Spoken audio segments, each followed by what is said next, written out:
이번 시간에는 조직구조의 다양성이라고 이렇게 목차를 달았습니다. 사실은 조직구조입니다. 조직구조는 넓게는 공식화, 그리고 직권과 분권, 그리고 복잡성을 가지고 우리가 다뤄볼 수가 있습니다. 먼저 우리가 약식으로 그 개념을 정리해 놓고 교재를 통해서 확인하도록 하겠습니다. 조직구조라고 하는 것은 첫 번째 공식화를 볼 수가 있습니다. 이 공식화라고 하는 것은 조직 관련 사항이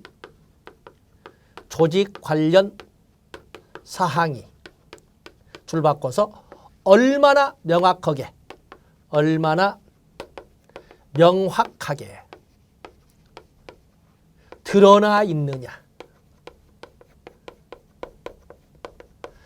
얼마나 명확하게, 얼마나 아주 쾌적하게 드러나 있느냐. 바로 이것을 얼마나 명확하게 드러나 있느냐를 우리는 얼마나 명문화되어 있느냐, 명문화되어 있느냐, 밝을 명 드러날 문에서 있느냐. 요즘은 우리가 대부분 홈페이지를 만들어 사용하다 보니까 어지간한 조직이나 집단은 대부분 홈페이지를 보면 먼저 기본 조직도 나오고 각각의 조직도를 하나하나 클릭하게 되면 그 조직도의 주된 업무, 그리고 구성원의 명단, 그리고 각각의 구성원의 구체적인 담당 업무들이 아주 상세하게 나와 있고 직통번호도 나와 있습니다. 바로 그런 것이 얼마나 명확하게 드러나 있느냐를 보는 것을 공식화라고 합니다. 그렇기 때문에 우리가 홈페이지를 열었을 때 이 명문화가 되어 있지 않으면, 공식화가 되어 있지 않으면 신뢰성은 확실히 떨어지는 겁니다. 다음에 직권과 분권. 자, 이것은 조직의 의사결정 권한이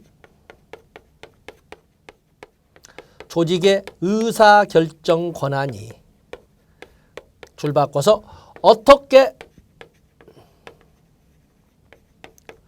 운영되고 있는가를 따지는 것을 직권과 분권이라고 합니다. 의사결정 권한이 어느 한 사람이나 어느 한 부서나 어느 한 계층에 집중되어 있으면 집권이라고 하는 것이고, 의사결정 권한이 여러 사람이나 여러 부서나 여러 계층으로 나누어져 있으면 분권이라고 하는데, 바로 집권적 조직의 특징은 능률성이라는 것입니다. 신속 그리고 쾌적한, 어떤 일사불란한 지시하명과 보고체제로 이루어질 수 있는 장점이 있는 데 비해서 다른 조직 구성원이, 의사결정자가 아닌 다른 조직 구성원들은 참여의 정도가 떨어지다 보니까 내가 주인 의식을 갖기는 좀 어렵지 않아. 민주성은 떨어질 것이다. 그러나 분권적 조직을 보면은 모든 사람이라고 할 정도로 여러 부서나 여러 계층이 의사결정 과정에 참여하다 보니까 주인 의식, 민주성이 높아질 것이지만, 그러나 그로 인한 시간, 비용, 노력은 상대적으로 떨어지게 됨으로써 능률성은 상대적으로 낮게 나타날 것이다. 그래서 이 직권과 분권은 민주성과 능률성의 이념을 상대 비교를 함으로써 접근해 볼 수가 있습니다. 그에 비해서 복잡성입니다. 복잡성은 세 개의 영역으로 나누어 설명할 수가 있는데, 조직의 기능이 어떻게 배분되고 조정되는가. 바로 이것을 우리는 조직의 원리로 본다면 이것을 분업이라 하고, 또는 업무의 수평적 세분화라고 이렇게 부릅니다. 또 하나는 조직의 권한과 책임이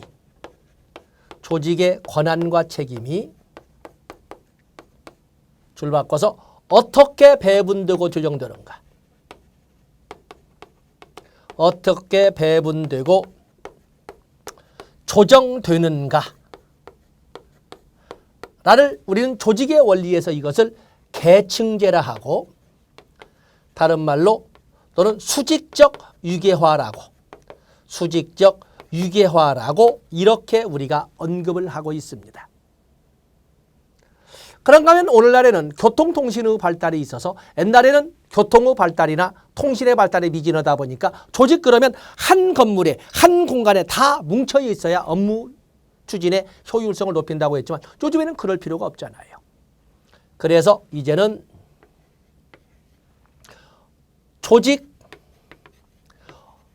업무 처리장이 업무 처리 공간이 의자가 빠진 조직의 업무 처리 공간이 어떻게 분산되어 있는가. 이것도 포함을 시키게 되는데 이것을 여러분 쓰시죠? 이것을 우리는 장소적 분산이라고 합니다. 어찌 보면 우리가 볼 적에 조직의 조직 구조라고 하는 걸 때 좁은 의미로 올 때는 사실은 복잡성, 조직의 기능은 어떻게 분산되어 있고 조직의 권한과 책임은 어떻게 분산되어 있고 조직의 업무 처리량은 어떻게 분산되어 있는가. 그게 바로 조직 구조인데 거기에다가 오늘날에는 공식화 그리고 의사결정 권한의 행태, 직권과 분권까지 포함해서 넓은 의미로는 이렇게 조직 구조의 다양성이라고 하는 것처럼 복잡성 뿐만 아니라 공식화, 명문화 정도도 또 의사결정 권한의 수행 또는 실행, 운영 또는 이런 행태도 직권과 분권도 포함을 시키지만 좁은 의미로서는 복잡성을 가지고 설명을 하고 있습니다. 그래서 여러분 교재를 보면 첫 번째 공식화, 조직 내 규칙, 절차, 지시, 의사 전달이 명문화된 정도, 얼마나 밝게 드러나 있느냐의 정도를 공식화라고 한다. 다른 거 좋습니다. 다음에 직권과 분권, 의사결정 권한이 어떤 형태로 운영되고 있는가를 직권과 분권이라고 하는데 넘어가 보세요. 그래서 거기에 좀 더 심화 학습으로 직권적 형태를 택한다면 어떠한 장단점이 있고 분권적 형태를 택한다면 어떠한 장단점이 있는가를 길게 정리를 했습니다.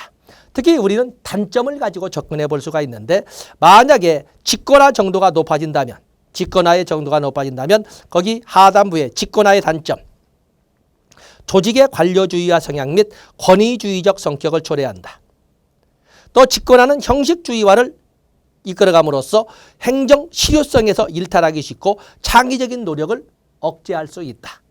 또 오른쪽으로 오면 직권화는 결국에 한 사람이나 한 계층이나 한 부서로 모든 의사결정 권한이 집중되다 보니까 모든 결정 권한이 집중되어 절차와 규정이 획일적이고 고정되어 부하의 창의성이나 혁신성을 기대하기가 어렵다. 이런 문제들을 단점으로 볼 수가 있습니다. 그러면 분권으로 하면 어떠한 장단점이 있을까?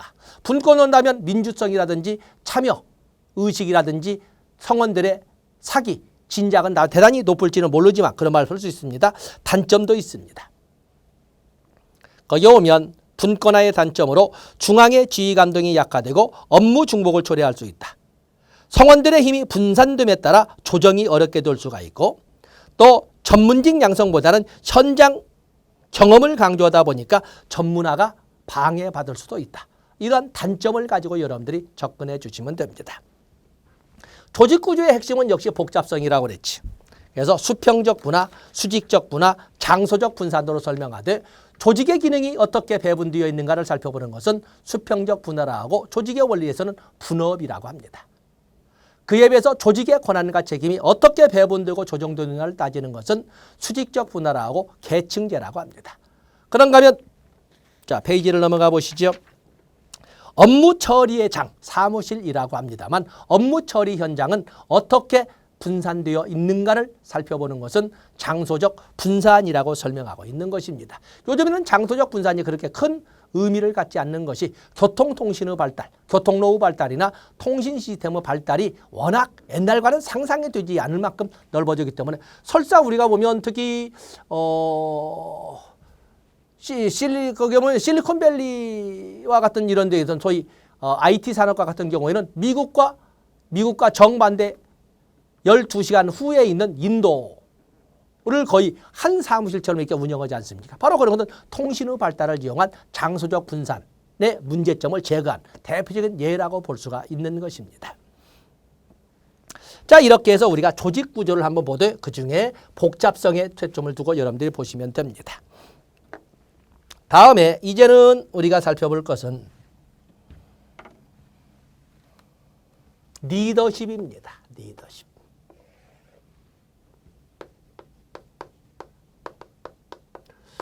리더십이라고 하는 것은 개요를 보면 성원들을 이끄는 힘, 영향력이라고 그냥 간단히 적었습니다. 여기에 개념 정리를 이렇게 보면은 여기에는 리더십과 여러분 교재 여러분 리더십과 헤드십을 구별하셔야 됩니다. 리더십은 우리가 지도성 또는 지도력이라고 하는 데 비해서 여기는 직무에 관련된 권력이라고 해서 직권력, 직무에 관련된 권력이라고 해서 소위 직권력이라고 이렇게 쓰고 있습니다. 양자를 비교해야 되는데 양자의 공통점은 결국에 조직성원들을 일정한 방향이나 일정한 목표로 나아가도록 하는 영향력이나 힘이라는 공통점이 있으나 차이가 있다면 직권력은 직위에 있을 때, 직위보다는 직위에 있을 때 활용되는 영향력이라는 시간적 한계가 존재를 합니다. 그래서 리더십과 헤드십도 구별해 주시면 됩니다. 다음 리더십의 이론에는 특성론과 행태론과 그리고 상황론으로 이렇게 나눠볼 수가 있습니다. 특성론이라고 하는 것은 1940년대, 50년대 한때 유행을 끌었던 도대체 지도자가 되는 사람은 어떤 자질을 가지고 있는지를 규명하고자 하는 이론적 접근이었으나 20년을 가지 못하고 포기가 됩니다. 확실히 우리가 보더라도 지도자가인 사람은 지도자가 아닌 사람에 비해서 뭔가 달라도 다른 뭔가를 가지고 있는데 문제는 그 뭔가가 무엇인지를 과학화할 수가 없었다는 거예요. 또 다르기는 다른데 거기까지 하고 끝난 거예요. 그래서 50년대, 60년대에는 도대체 지도자는 어디에 초점을 둔 행동을 하는가? 행동, 어디에 초점을 두는가? 예. 근데 이것도 약 10여 년 지나면서 연구가 끝나버립니다. 어느 연구자가 연구를 해도 결국에 지도자는 둘 중에 하나더라는 거예요. 상대적이지만 생산성이나 과업에 초점을 두느냐 아니면 인간관계나 인화 조성에 초점을 두느냐 둘 중에 하나더라는 거예요. 그래서 1970년대로 넘어가면서 도대체 이제는 연구에 지도성에 대한 연구를 초점을 어디에 뒀냐면 좋은 지도자는 어떤 지도자이냐. 좋은 지도자는 어떤 지도자이냐를 분석하는 방향으로 연구가 바뀐 것이 되겠어요. 자질론이야 다를 것이 없지만 행태론 또는 행동론이라고 하는 거에는 네빈 리피터 하이트의 이론도 있고 또 미시간 대학의 리커트의 연구도 있고 오하이오 주립대의 LBDQ를 이용했던 헬핀의 연구도 있고 브레이크와 머튼의 관리망 연구나 또는 관리 격자 연구라는 이런 연구도 있지만 우리가 시험 범위로 접근할 것은 바로 이 상황론을 가지고 출제가 되고 있다는 것입니다. 상황론. 그래서 이 상황론을 보면 상황론은 조금 전에 쓴 것처럼 도대체 어떤 지도자가 좋은 지도자일까? 지도자인가를 분석해 보자는 걸로써 여기에는 피들러의 먼저 제목으로 쓰고 피들러의 상황이론과 네딘의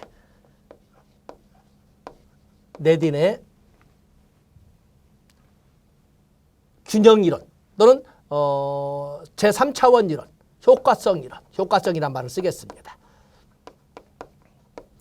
또 그런가 하면은 허쉬와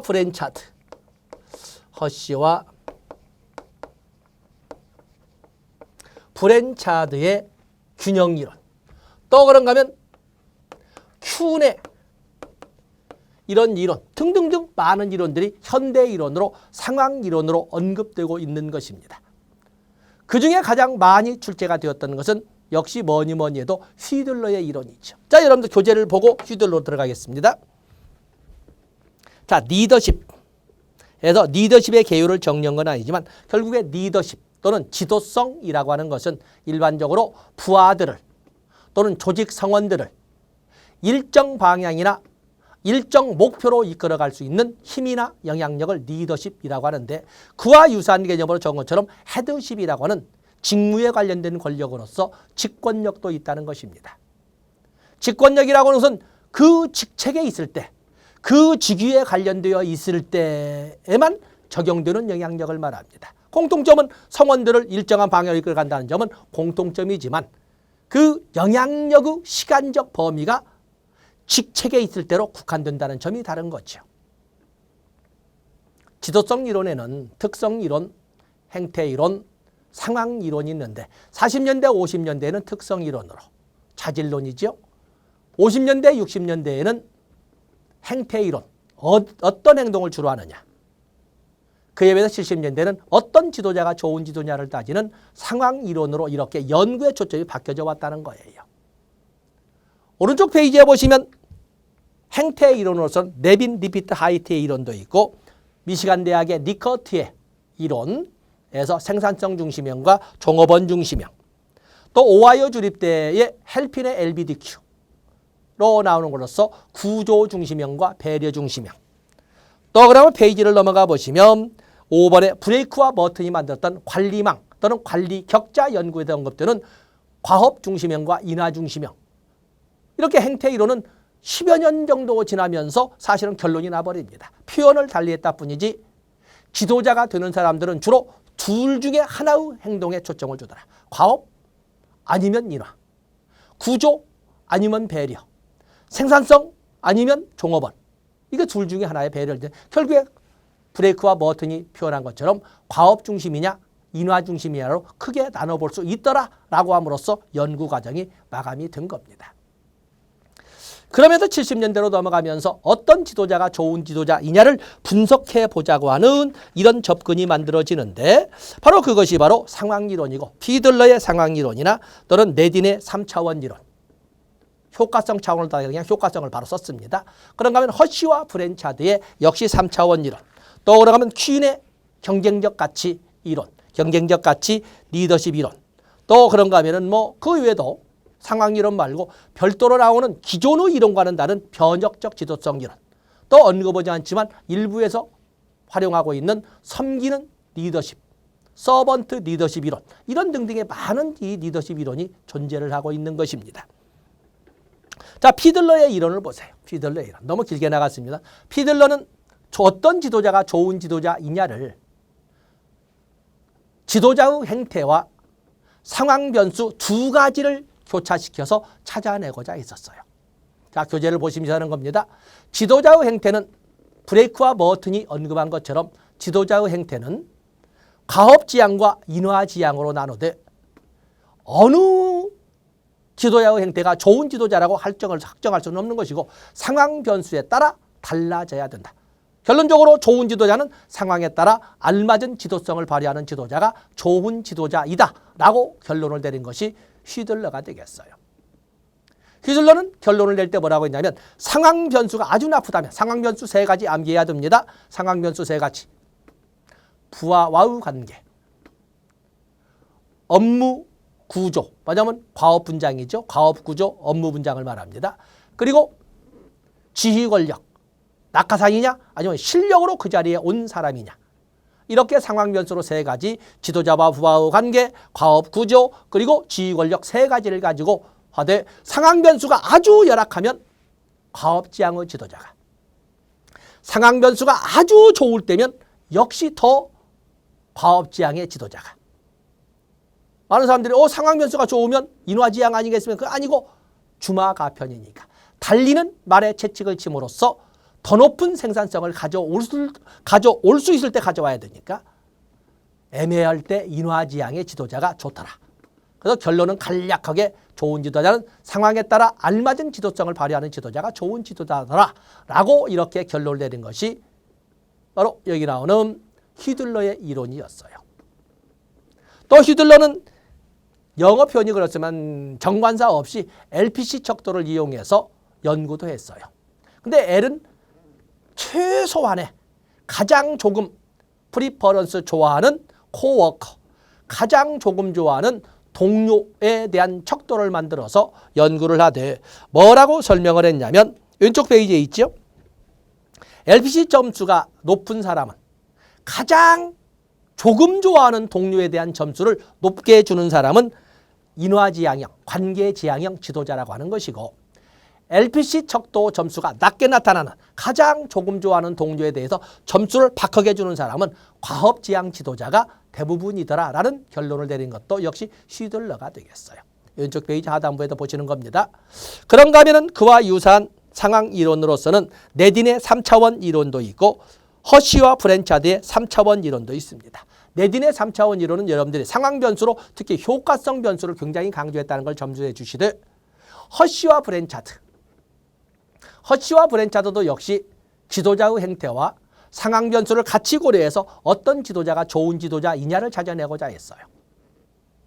지도자의 행태를 과업지향과 인화지향으로 나누되, 상황 변수 많은 것 중에 특히 부하들의 성숙도를 대표적인 상황 변수로 언급을 했어요. 그러면서 부하의 성숙도를 업무 성숙도와 심리 성숙도로 나누되, 업무 성숙도는 업무 수행 능력을 말하는 것이고, 심리 성숙도는 지도자나 조직에 대한 충성도를 말했어요. 결론은 어떤 지도자가 좋은 지도자라고 말을 했냐면, 허쉬와 브랜차드는 부하의 성숙도에 따라 각기 다른 리더십을 발휘하는 지도자가 좋은 지도자라고 했던 거였어요. 이에 대한 내용들이 바로 페이지를 넘어가 보시면, 업무 성숙도도 떨어지고 심리적 성숙도도 없는, 일도 못하면서 충성도도 없는 애들은 잘라야 되겠지요. 그런데 노조 등의 문제로 의해서 자르지 못한다면 스스로 나가든지 진짜 내 사람이 되든지 결정을 내리도록 하는 겁니다. 처음부터 끝까지 철저하게 감시, 통제, 감독, 지시, 하명으로 나가는 지시형 리더십을 발휘하는 거예요. 업무 성숙도도 뛰어나고 심리적 성숙도도 뛰어난 직원이라면, 일도 잘하고 나에 대한, 내 조직에 대한 충성도도 없다면 걱정이 뭐가 있습니까? 맡기면 되지. 그런 부하에 대해서는 유의명 리더십을 발휘하면 된다. 그에 비해서 업무 성숙도는 뛰어나. 일은 참 잘해.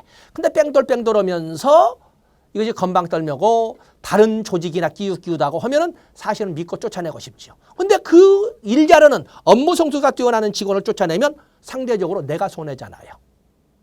우리의 할머니들이 한 것처럼 미운 놈에게 떡 하나 더 주는 방식으로.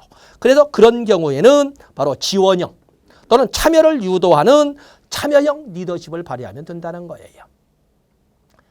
일은 뭐 썩 잘하지 못하는데 심리적 성숙도가 뛰어나. 나에 대한 충성도나 조직에 대한 충성도가 정말 높아. 이쁘죠? 근데 일을 못한 거 좀 서운해. 그렇다면 진짜 선수 만들어줘야 되지. 지도형 리더십 또는 제시형 리더십을 통해서 진짜 선수로 만들어주는 리더십을 발휘하면 좋다. 이런 것처럼 좋은 지도자라고 하는 것은 부하의 성숙도에 따라 각기 알맞은 리더십을 발휘하는 지도자가 좋은 지도자라고 했던 것이 바로 허쉬와 브랜차드의 3차원 이론이 되겠습니다. 다음에 퀸. 랩소디로 그 영화에서 퀸도 나왔으면 경쟁적 가치 리더십 이론이 있습니다. 한번 볼까요? 퀸의 경쟁적 가치 리더십 이론은 파슨스의 사유체계의 기능, 4대 기능, 아질, 조직 유형을 근거로 하고 있는데, 본 이론은 사유체계를 포함하는 일반 행위체계를 4개의 기능적 필수 요건인 아질은 아답테이션 적응, 골어테인먼트 목표 달성, 인테그레이션 통합, 레이턴시 잠재성이라고 하는 4가지를 유형한 것이다. 그래서 3번에 보시면 퀸의 경쟁적 가치 리더십 이론은 지향점을 외부 지향과 내부 지향으로 나누고, 그리고 통제성 여부로 유연성 위주와 통제성 위주로 나누어서 아래 같은 박스를 그려놓은 겁니다. 목표를 외부 지향으로 하면서 유연성을 지향하는 것은 적응형 리더십이라고 합니다. 목표를 외부 지향점에 두면서 통제성 위주로 가는 것은 목표 달성 리더십이라고 합니다. 그에 비해서 목표를 내부 지향으로 하면서 유연성에 초점을 두면 인테그레이션, 통합적 리더십이나 통합을 강조하는 리더라고 하는 것이고, 목표 달성을 내부 지향점에서 찾으면서 통제를 강조하는 것은 잠재형 또는 유형 유지 기능을 강조하는 리더라고 설명하고 있는 것입니다. 바로 그 문장을 썼는데 그래서 리더십의 유형을 비전 제시자, 과업 주도자, 동기부여자, 분석가라 하되 아지를 차례대로 나열한 거였어요. 그래서 위에 있는 박스에 있는 사각형의 외부지향형, 내부지향형, 유연성 중심, 통제성 중심에 나왔던 소위 적응, 목표 달성, 통합, 잠재성의 그 위치를 가지고 비전 제시형, 목표 가업 주도형, 동기부여형, 분석형, 리더십으로서 차례대로 아지를 나열해서 문제에 대비하시면 되겠습니다. 또 그런가 하면 근자의 출제 비중이 높은 것이 바로 변혁적 지도성 이론입니다. 종래 어느 학자가 어떤 이론을 주장했다 해도 결국에 리더십이라는 것은 열심히 하면 승진시켜줄게, 보너스 줄게, 휴가 보내줄게, 뭔가 반대급발을 준다는 아니면 뭔가 반대급발가 나올 거라는 기대감을 가지고 리더십의 반응을 보이는 거거든요. 그런데 베스가 주장한 변혁적 리더십은 그러지 않는다는 거예요. 보통 이 변혁적 리더십을 카리스마적 리더십 또는 영감적 리더십이라는 것처럼 뭐라고 하는 구체적인 뭘 제시하지 않아요. 비합리적인 상징적 체계를 통해서 리더십을 확보하는 이런 이론을 변혁적 리더십이라고 합니다. 거기 볼까요? 개요 1번. 지도자 행동에 영감적이고 상징적인 비합리적 측면을 중시하는 접근으로 카리스마적 지도성, 영감적 지도성이라고 한다. 그래서 뭔가 상징적 체계를 이용해서 우리가 합리적으로서는 도저히 인정할 수 없지만 어떤 상징적 체계를 이용해서 리더십을 확보하는 전략을 쓴다.